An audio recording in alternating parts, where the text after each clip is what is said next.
లవంగాల నీటి గురించి ప్రచారంలో ఉన్న అన్ని ఆరోగ్య వాదనలు శాస్త్రీయంగా నిరూపితమైనవి కావని నిపుణులు హెచ్చరిస్తున్నారు. ముఖ్యంగా ఒక రాత్రిలోనే కాలేయాన్ని శుభ్రపరుస్తుంది, శరీరంలోని వాపులను పూర్తిగా తగ్గిస్తుంది లేదా రోగనిరోధక శక్తిని గణనీయంగా పెంచుతుంది వంటి వాదనలకు బలమైన ఆధారాలు లేవని వారు స్పష్టం చేస్తున్నారు. ఏ ఒక్క సహజ పానీయాన్ని అద్భుత ఔషధంగా భావించడం సరైంది కాదని నిపుణులు సూచిస్తున్నారు.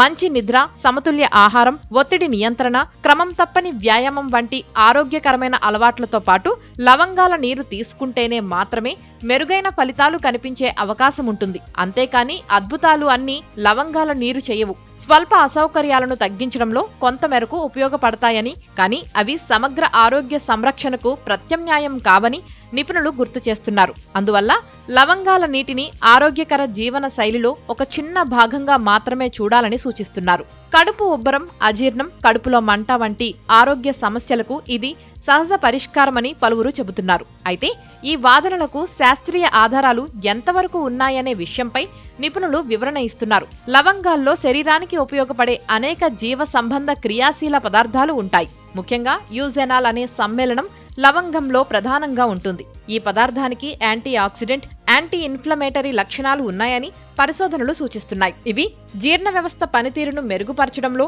కడుపులో ఏర్పడే అసౌకర్యాన్ని తగ్గించడంలో కేవలం కొంతవరకు మాత్రమే సహాయపడతాయని నిపుణులు చెబుతున్నారు. ముఖ్యంగా ఒక రాత్రిలోనే ఈ నీరు కాలేయాన్ని శుభ్రపరుస్తుంది, శరీరంలోని వాపులను పూర్తిగా తగ్గిస్తుంది లేదా రోగనిరోధక శక్తిని గణనీయంగా పెంచుతుంది వంటి వాదనలకు బలమైన ఆధారాలు లేవని వారు స్పష్టం చేస్తున్నారు.